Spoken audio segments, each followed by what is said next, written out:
This episode is brought to you by CuriosityStream, a subscription streaming service that offers over 2,000 documentaries and non-fiction titles. Unlimited access starting at just $2.99 a month and 30 days for free if you sign up at curiositystream.com/biographics and use code biographics. More on them in a bit.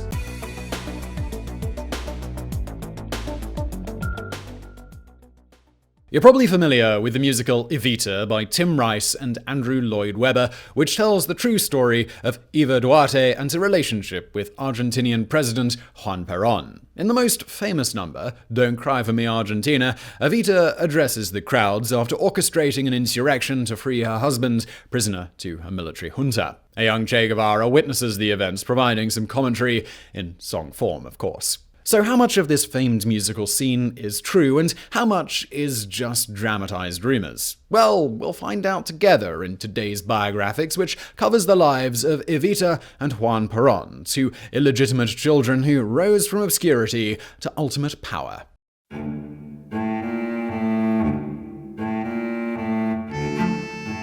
Maria Eva Duarte, later known simply as Eva or Evita, was born on May 7, 1919, in the town of Los Toldos, in the Argentine Pampas, or fertile lowlands. She was the youngest of 5 children, born to Juana Ibergergen and Juan Duarte. Juan and Juana were not married. In fact, her father had a second official family. Juan was a wealthy and successful farm manager with close ties to rich landowners and the elite members of the Conservative Party.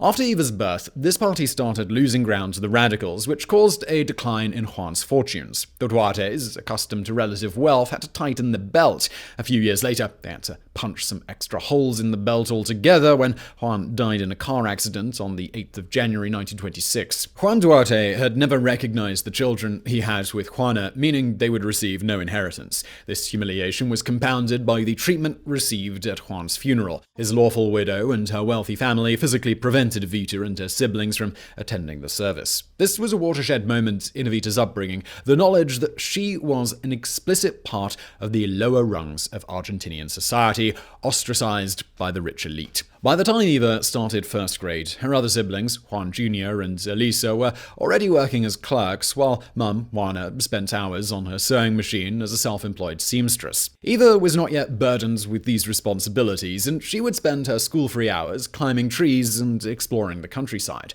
Perhaps most importantly, she enjoyed dressing up and improvising plays for her friends and her siblings. Her co-star was second youngest sister, Arminda, and they could count on Juan Jr. as the stage designer. In 1930, the Duartes moved to the town of Junín. It was here that Eva's penchant for dress-up games evolved into a full-blown passion for acting, with a rich diet of films watched at the village cinema and radio dramas. She also joined a school drama group and performed for the first time on stage. By 1934, at the age of 15, Eva made her choice. She would move to Buenos Aires and become a professional actress. Her mother, Juana, was not sold on the idea.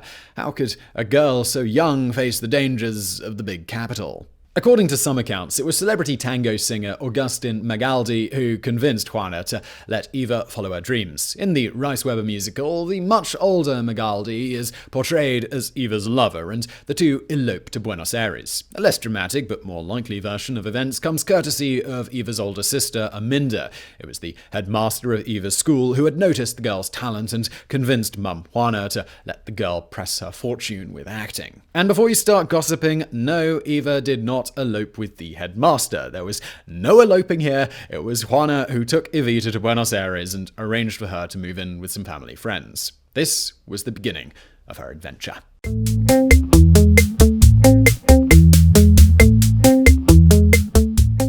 Argentina in the 1930s was a nation struggling under the weight of poverty, unemployment, and hunger. This was the case in much of the rest of the world as well, following the financial collapse of 1929. Tens of thousands of Argentines moved from the farms in the countryside into Buenos Aires looking for better working and living conditions. Year after year, the social gap widened between the upper and middle classes and the desperately poor. This was the backdrop for Eva's first steps in professional acting, as she too struggled to make a living amidst fierce competition. But she clearly had talent, brains, and beauty, which is always a powerful combination. Eva was soon hired by the Compañía Argentina de Comedias, a professional troupe, and she made her debut in March 1935. In 1937, Eva turned 18, and her career went from strength to strength. She first appeared on the silver screen and then on the radio. While her roles on stage and in cinema mainly were bit parts or supporting characters, it was on the radio where Eva could get her best parts and really progress her career. And it was radio, not cinema, that made her a household name in Argentina. A co-star in one of her many radio dramas complimented Eva, labeling her as professional, dependable, and talented. But Eva also picked up a reputation as, well, not exactly the nicest person to be around. It seems that Eva was generally not liked by many of her colleagues. It may have been these same colleagues who later spread rumors that Eva's career was accelerated by a propensity to sleep with the right people. It is more likely, though, that these rumors were circulated after she had become Mrs. Peron in order to undermine the president. Neither him nor Evita would ever lack enemies. Whatever the truth, Eva Duarte surely did not lack talent, as she was routinely signed up for one radio drama after the other. In 1943, Eva reached the peak of her popularity as the star of, and I'm not joking here, a biography show. Yep, that's why I do what I do. Step number 1, host a biography show. Step number 2, running a country. Step number 3, musical name after me. Perfect. Joking aside, Eva's show was a collection of dramatizations in which she played the role of women who had made history, like Elizabeth I, Catherine the Great, Isadora Duncan, and Sarah Bernhardt, among others. I wonder if she could imagine that one day her own life story could have been dramatized in such a show. 1943 was a year of importance, not just to Eva, but to all Argentinians. On June the 4th, a military coup led by General Pedro Ramírez seized power from the president Ramón Castillo. Within the group of conspirators, there was an ambitious colonel who was put in charge of the Ministry of Labor and Welfare. His name was Colonel Juan Perón.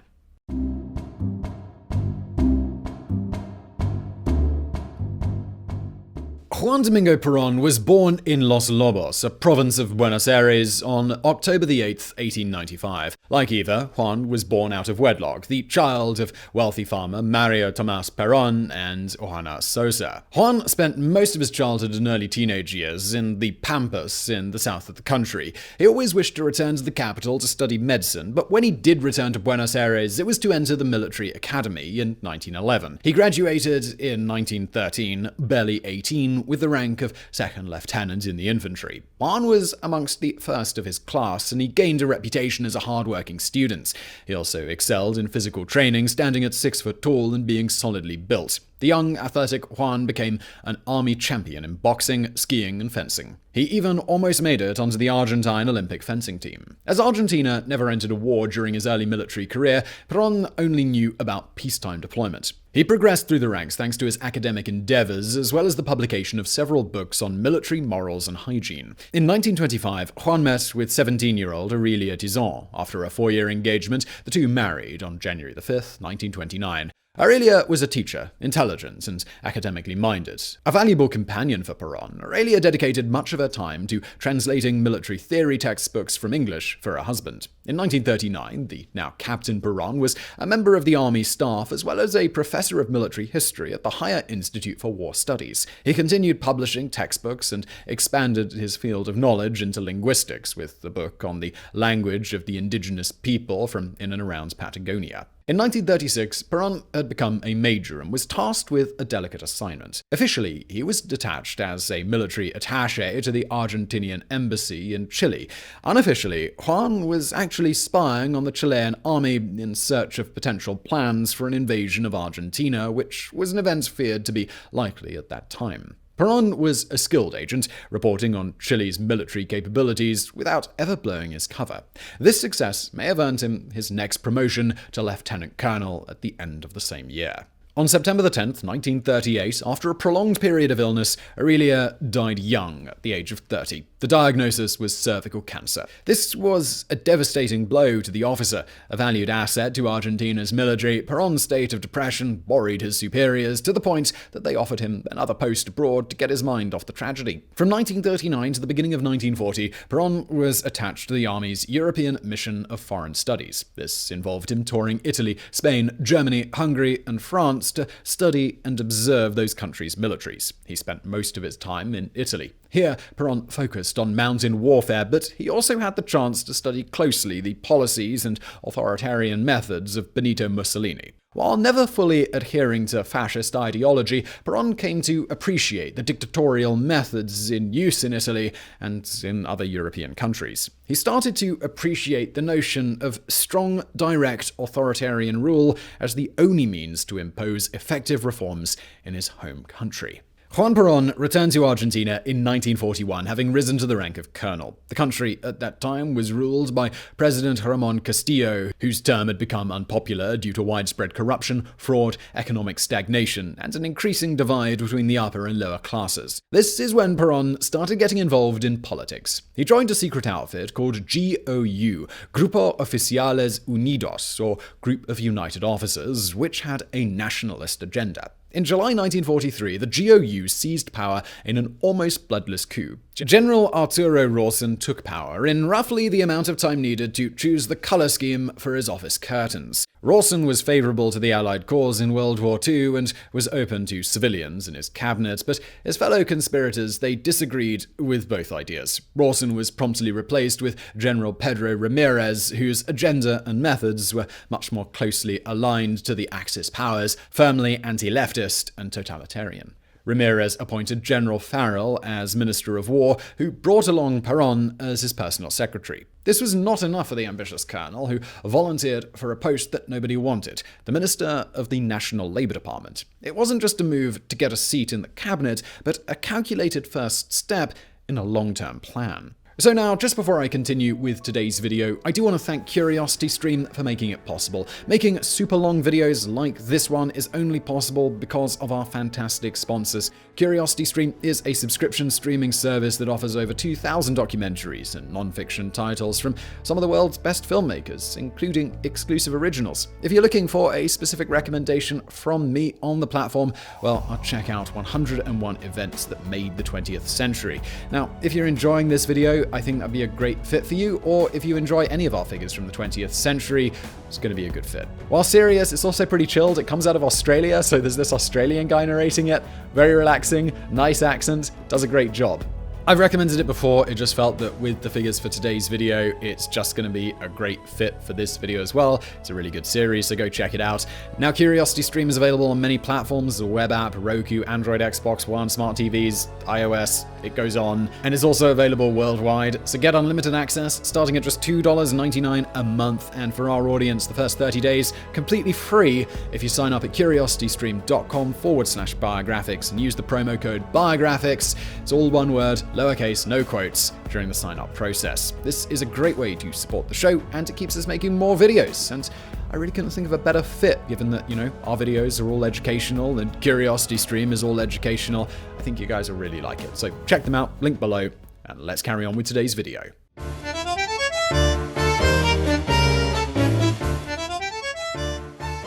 Minister Perón delivered an astounding amount of reform in the span of 2 years, all of which gained him the support of the masses of industrial workers. For example, he introduced paid holidays for all workers, he also limited work hours and mandated better working conditions. Perón also established a system of government-affiliated trade unions to defend workers' rights and always intervened on their side against industry owners. He did not refrain from using government funds to pay for worker salaries or pensions when factory owners threatened to suspend payments. These progressive policies certainly benefited the lower classes, which made Perón increasingly popular. This was his strategy: bolster the status of workers, the majority of the population, which would grant him support and even devotion in return. Perón referred to his supporters as the descamisados, or shirtless. No Argentinian was under the illusion that Perón operated within a democracy. This was a military, authoritarian government, but unlike previous democratic cabinets, Perón delivered. On January 15th, 1944, a national emergency put Perón to the test. An earthquake completely obliterated the province of San Juan, killing 7,000 inhabitants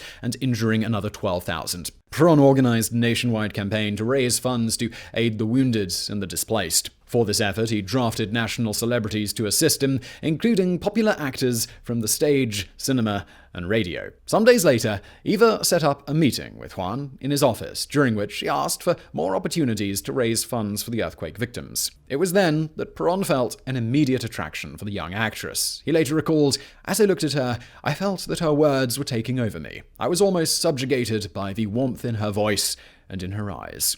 And just like that, an expert of coup de théâtre, a veteran of a coup d'etat, were brought together by a coup de fou, if you'll pardon my French. The two initially kept their relationship a secret. Why? Well, the age difference might have played a part, as he was 49 and she was 25. But, well, it was also their business. Besides their romantic lives, their careers went from strength to strength. In early 1944, Perón's patron, General Farrell, became president, and he appointed his protege as vice president and minister of war on top of his labor duties. Eva was no less overworked, hosting 3 daily radio shows, one on biographies, one on geography, and one on top 10 items.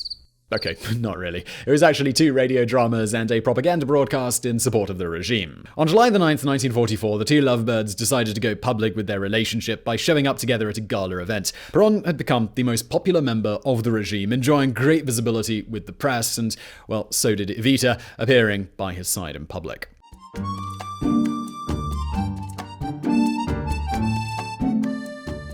In March of 1945, President Farrell opportunistically declared war on the Axis powers, securing a place in the United Nations for Argentina. In August, he decided to soften his regime, even promising free elections by the end of the year. In the meantime, Perón had fallen out of favor with the political establishment. His populist reforms had alienated the support of the more traditional elements of the ruling classes, the military and the church. Evita had also come under attack, accused of being only a power-hungry social climber, little more than a prostitute.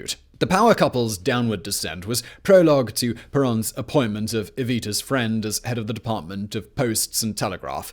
Perón was forced to resign on October 10, 1945. By the 13th, he was arrested on the island of Martín García.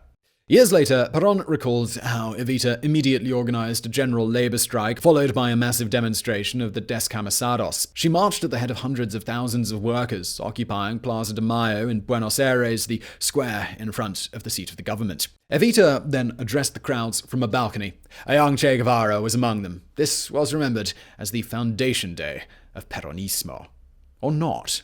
Juan Perón is the only source to ever circulate this version of the events, which was later incorporated into the musical. In reality, Evita likely did not play a role in the uprising at all. The strike was spontaneous, as were the mass demonstrations. The descamisados, they rallied in Plaza de Mayo, demanding for Perón to be released. The authorities, hoping to prevent bloodshed, they complied with their demands, asking Perón to step onto the balcony to calm down the mob. And how about Guevara? Well, he was 17 at the time, and he was still attending secondary school and did not move to Buenos Aires until 1947. He never met Evita. Their only recorded contact is a letter he wrote to her asking if she could buy him a Jeep.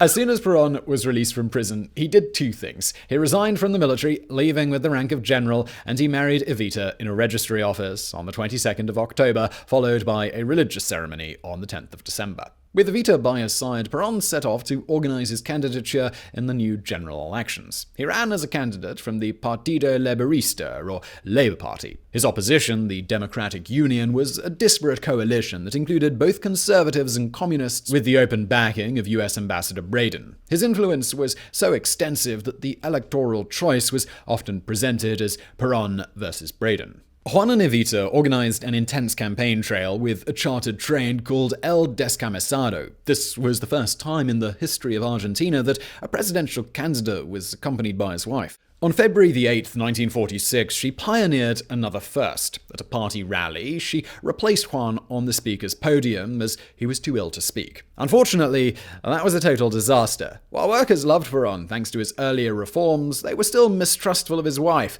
The crowd would not let her speak, drowning her out with cries of, "We want Perón." But little by little, Evita grew in popularity. Her acting talent, trained voice, and overall good looks helped in no small measure. On June 4th, 1946, the couple found their victory. Juan Perón had been democratically elected the new president of Argentina, and Evita had become the first lady at 27 years of age.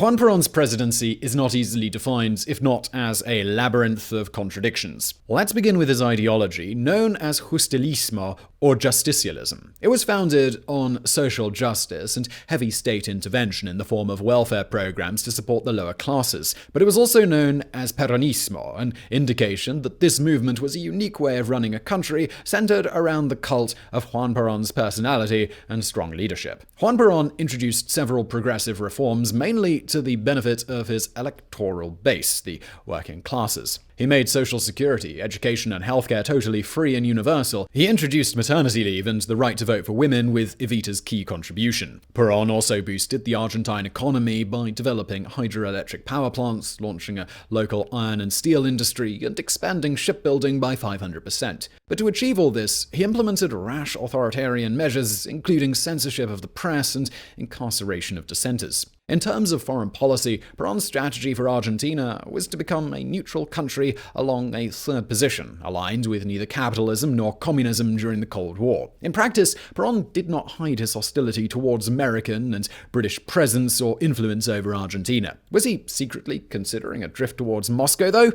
Well, not exactly. After becoming president, Juan Perón made Argentina a well-known haven for former Nazis. Adolf Eichmann, Joseph Mengele, Erich Priebke, Otto Skorzeny, and many other war criminals all found refuge there. Skorzeny even became a bodyguard to the Perons and may well have had a liaison with Evita, a rumor that was never confirmed. All of these Nazi officials, except for Skorzeny, had been sentenced in absentia at the Nuremberg Trials and were wanted for crimes against humanity. Perón was doing more than just accepting them into his country here. He actively invited them, offering money, houses, and jobs. So, what was his plan? Perón had estimated that a new world war would break out by 1949, fought by the blocs led by the US and the Soviet Union. His end strategy was to bargain for Argentina's participation on the western side, and that's when the expertise of ex-Nazis would have come in handy. They were trained officers adept at fighting the Soviets.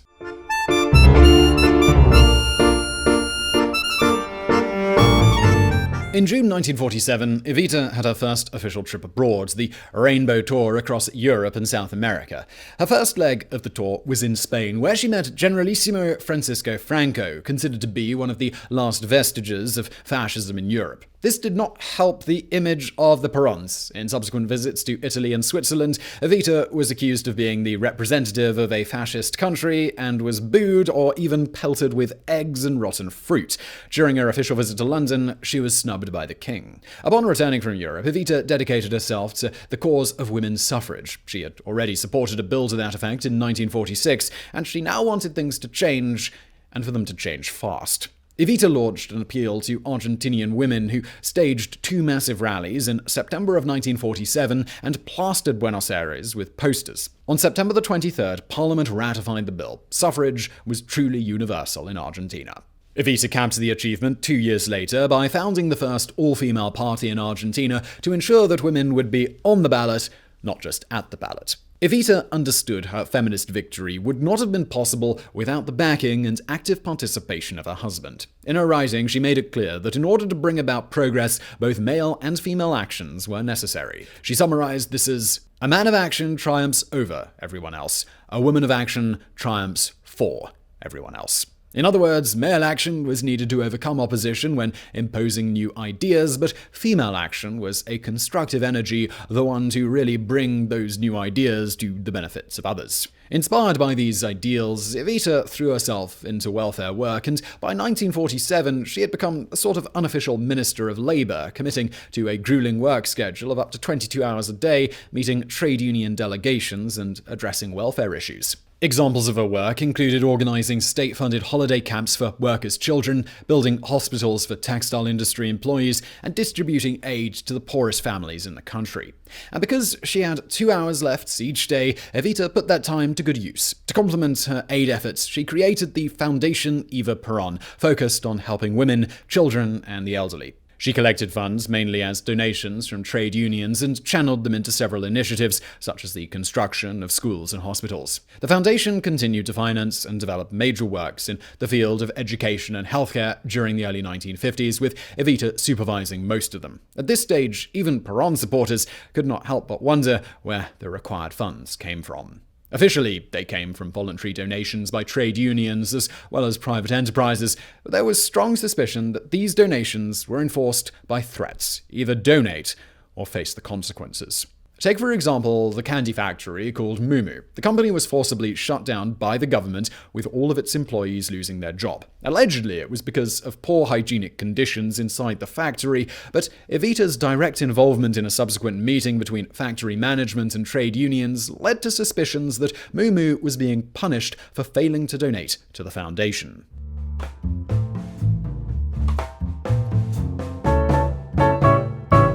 In 1949, Juan Perón succeeded in having a new constitution ratified by Parliament. This new text involved a new round of reforms such as universal suffrage and even a declaration of the rights of the elderly, drafted by Evita's foundation. But the main aim of the constitution was to allow for Juan to run for a second term in future elections. As was often the case, Evita would play a key role by his side.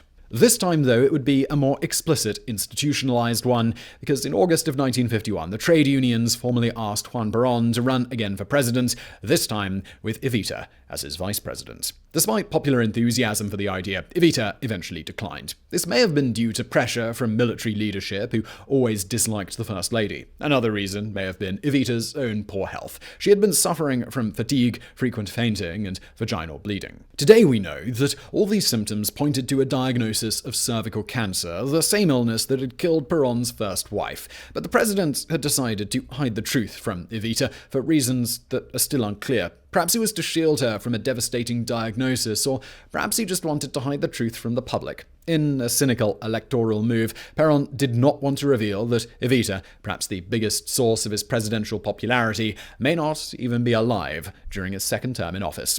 Juan Perón won the elections in November of 1951 with a 62% majority. Evita appeared by his side as he was sworn in. It was one of her last public appearances.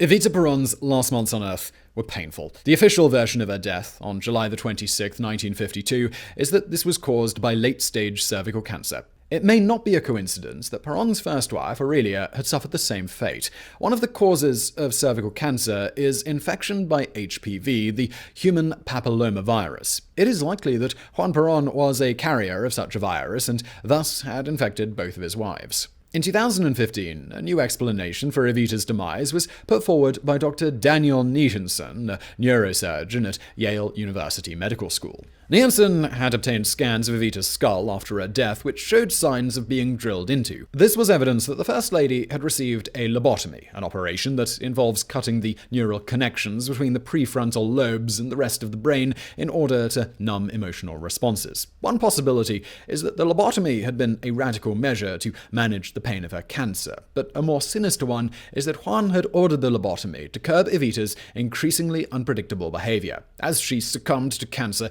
Evita's actions were becoming more and more extreme. In her last months of life, Evita called for violent action against her enemies and the enemies of the people, which she identified as the oligarchs in traditional Argentinian society. It appeared that she even ordered from her sickbed a consignment of 5,000 automatic pistols and 1,500 machine guns to arm the trade unions. She was seriously risking the onset of a civil war. The news, it would have been enough to tear apart the factions of Juan Perón's allies who already objected to Evita's power and popularity. The country, it really could have descended into conflict. According to Dr. Nielsen, the lobotomy was performed by an American surgeon, James Poppen, within the presidential palace. Poppen's nurse reported that Poppen had practiced the operation on convicts that were taken from Buenos Aires prisons. Medically, the intervention was at least a partial success, as Evita did not die immediately. It also succeeded in silencing her for good. The lobotomy put her in a catatonic state, and she stopped eating.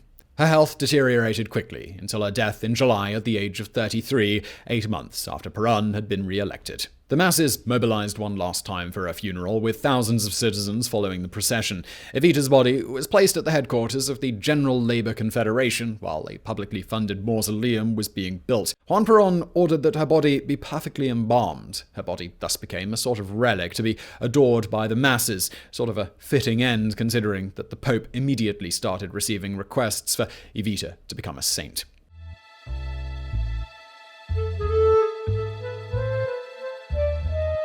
By late 1952, Juan Perón realized that he could not continue his policies of public spending forever. The country's finances were sluggish and the economy was stagnating. Moreover, the death of Evita had dealt a hard blow to his popularity, exacerbated by rumors that he had started dating a 14-year-old girl. Catholic authorities and the military, they were not happy. Perón changed his foreign policy in an effort to revive the economy. Traditionally anti-American, he made a U-turn and looked for rapprochement with Washington, a move that should have revived Argentina's exports to the US. But it was only a matter of time before a new conspiracy ended his tenure in office. This happened on September 16, 1955. A coup led by the more traditionalist echelons of the Navy and the Air Force took power after shelling Plaza de Mayo and causing 400 casualties. Perón was forced into exile by the new military junta. He first moved to Paraguay and 5 years later landed in Madrid. By the time he was in Spain, he had taken a third wife, Maria Estela Martinez, who was an Argentinian dancer,